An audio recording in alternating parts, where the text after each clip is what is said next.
oficio profético siendo muy joven. Él dijo: Jehová, yo soy muy niño, yo soy muy joven. Y Jehová le dijo: como quiera yo te voy a enviar. Como quiera yo te señalé, yo te escogí, te voy a enviar, te voy a comisionar. Aleluya. No digas que eres niño, porque yo voy a poner las palabras en tu boca. Aleluya. Un hombre comisionado por Dios, enviado por Dios. Pero también era un hombre rechazado por su pueblo. Qué hermoso saber que Jeremías es figura de Cristo. Y yo quiero que nos identifiquemos con Jeremías, porque en este caminar con Dios, tú y yo vamos a tener que llevar la cruz de Cristo. Y al igual que a Jeremías y al igual que Jesucristo, a ti y a mí nos van a señalar. Por eso yo quiero hablarte hoy, saliendo de las crisis. Mire, crisis, porque no es una sola. En este caminar con Dios van a venir crisis sobre crisis, crisis sobre crisis. Su fe va a ir aumentando, aleluya, y usted va a ser victorioso en el Señor. Hasta el día que el Señor venga y nos arrebate. Bendito sea el Señor, si es que estamos con vida, aleluya. Y si no, pues resucitamos siendo muertos, aleluya. Y somos elevados con Cristo al cielo. Un hombre que a pesar de este bagaje, se quejó de su ministerio profético. Muy parecido a nosotros. Dios nos llama, Dios nos escoge, ¿verdad? Desde el vientre de nuestra madre, nos llama, nos comisiona, y cuando nosotros vamos y declaramos la palabra o ejercemos nuestros ministerios, nos encontramos con estas crisis, no sabemos cómo salir de ellas, y comenzamos ¿a qué? A quejarnos delante de la presencia del Señor. Cuando comenzamos este capítulo número 20 del libro de Jeremías, nos vamos a dar cuenta, o vamos a entender, o vamos a poder comprender qué causó este lamento. ¿Qué causó la crisis del profeta de Dios? ¿Qué puede causar, aleluya, nuestras quejas en este caminar con Dios? Pregúntese, ¿qué puede causar lamentos, nuestras crisis delante de Dios? ¿Qué le pueden causar, aleluya? Mire, yo creo que Dios se estremece cuando nosotros nos quejamos delante de Él, delante de su presencia. Pero, ¿qué es un lamento? Escuche bien. Es una queja con llanto, con lágrimas y otras muestras de aflicción. Cuando nos lamentamos, está presente el dolor. Cuando nos lamentamos, está presente la angustia. Muchas veces está presente la inestabilidad en medio nuestro. Y entra el desánimo a nuestra vida y queremos dejarlo todo. Queremos soltar la obra que Dios nos ha puesto en nuestras manos. Así que la queja es una expresión de dolor, pena o sentimiento. La queja expresa, en cierto sentido, el estado interno de un individuo y que influye en su estado de ánimo. Provoca, ¿verdad? Nuestras quejas, aleluya, nos dejan ver lo que hay dentro de nuestro interior. Así que la queja es una reclamación a una impresión o a un suceso vivido. Nos suceden ciertas cosas en este caminar con Dios, aleluya, no nos salen bien y nosotros comenzamos a quejarnos. Y lo primero es que nos quejamos con Dios como si Dios tuviese la culpa. Y muchas cosas de lo que nos suceden a nosotros, aleluya, es porque nosotros lo permitimos en nuestras vidas. Porque no sabemos obrar, no sabemos actuar, no tenemos dirección, bendito sea el Señor. Y por esa causa, aleluya, mire, nos quejamos delante del Señor cuando las cosas no salen correctamente como nosotros queremos. Mi pregunta es en esta mañana, y yo quiero que usted se pregunte también: ¿tenemos nosotros que reclamarle a Dios? Escúcheme bien lo que le estoy diciendo en este día, en esta hora. ¿Tenemos nosotros reclamos delante de Dios válidos? ¿Son válidos o no son válidos esos reclamos delante de la presencia del Señor? Y posiblemente no podamos entender que las crisis vienen a los hombres de Dios.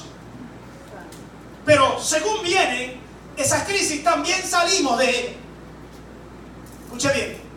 ¿Cómo es posible que un sacerdote, esto es difícil de digerir, pero hace unas semanas atrás, 2 semanas atrás, yo le estaba hablando de religiosidad y aquí el Señor vuelve a mencionarla? Un principal de la casa de Dios escuche hablar a un profeta de Dios y lo abofetee, lo azote. o manda que lo azote.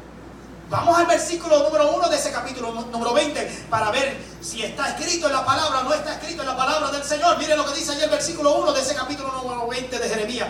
El sacerdote Pasur, hijo de Imer, que presidía como príncipe de la casa de Jehová, oyó a Jeremías que profetizaba estas palabras. Las palabras eran violencia y destrucción.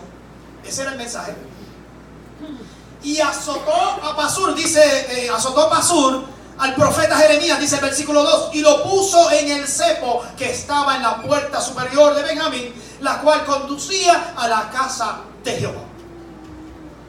Religiosidad que hay en medio nuestro, y hasta que nosotros no la saquemos de nuestra vida, vamos a provocar daños.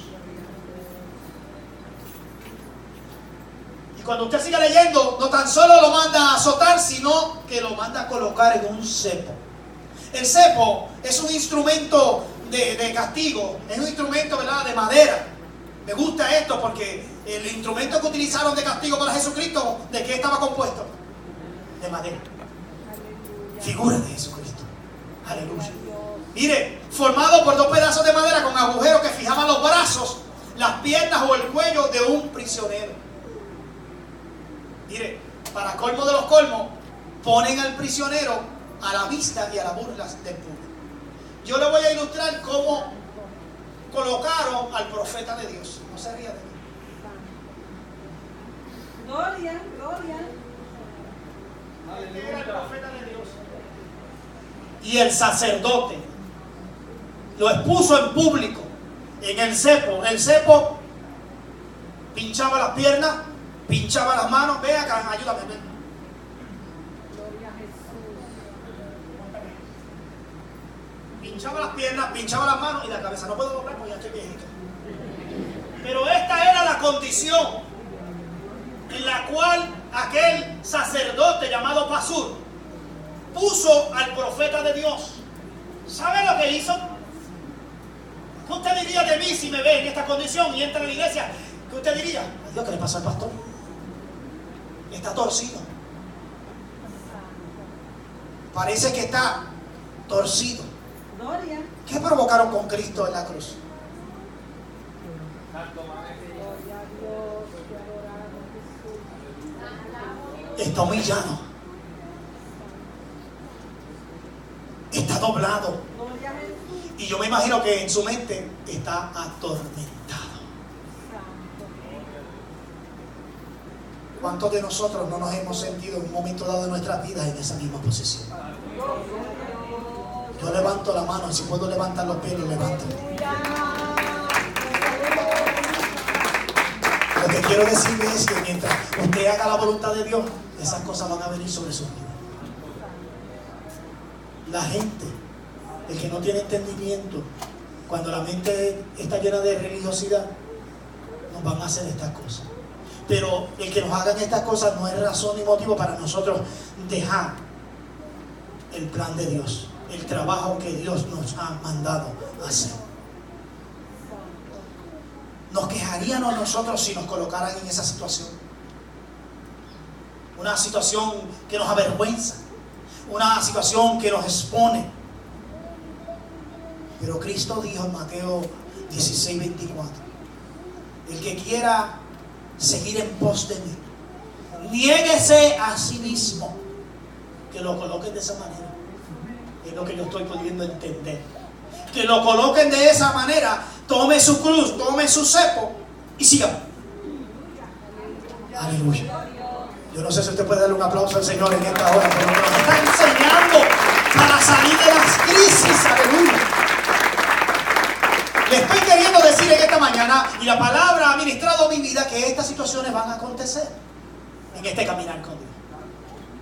El que quiera obispado, buena cosa desea, pero siempre hay un pero. Y ese es el pero. Vas a ser burlado, van a murmurar de ti, te van a señalar, te van a perseguir, van a querer destruirte. Porque ese es el plan del enemigo: matar, hurtar y destruir. Así que si el profeta fue rechazado, tú y yo también vamos a ser rechazados.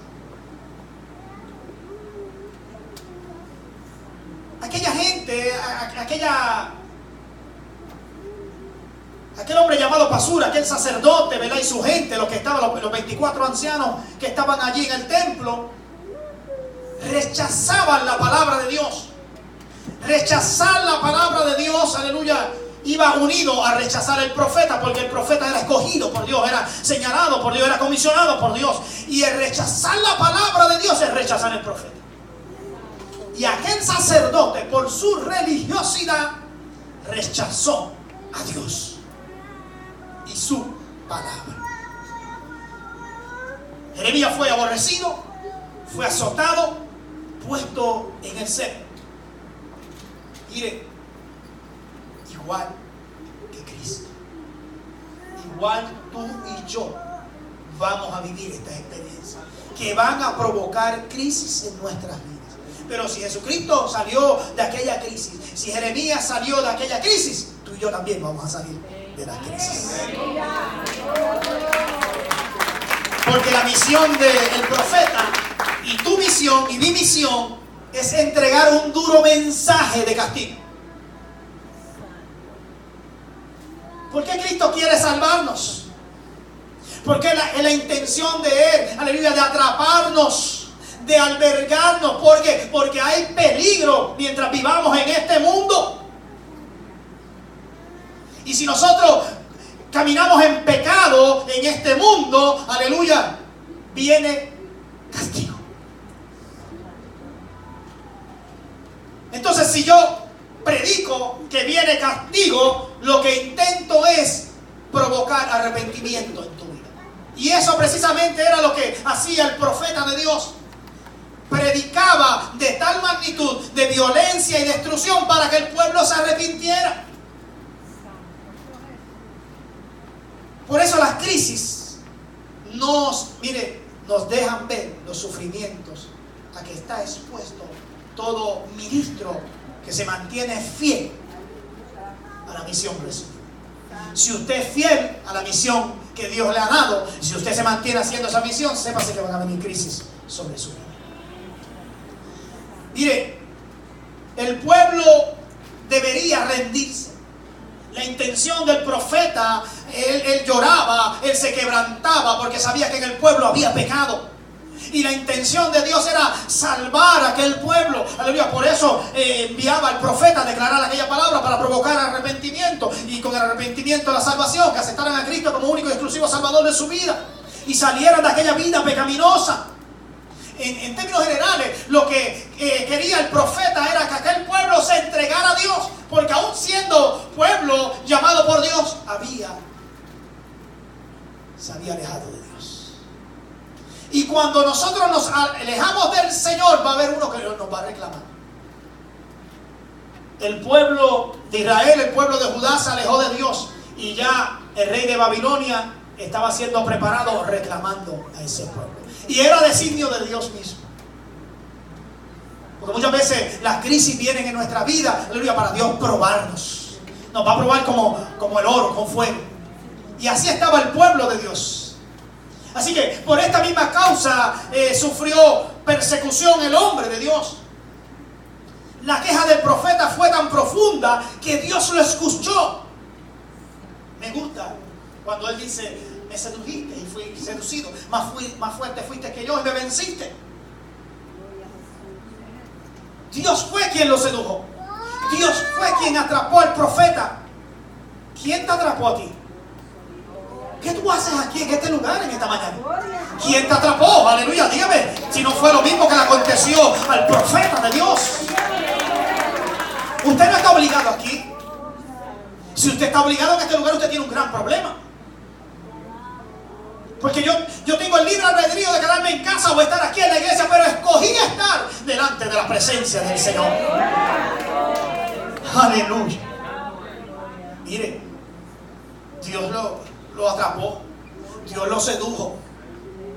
Y en esa misma, ¿verdad?, comunión que tenía el profeta con Dios, aleluya, tan pronto Pasur humilló al profeta, como el Señor estaba en la vida del profeta. Como el profeta siempre estaba en la presencia de Dios, buscaba presencia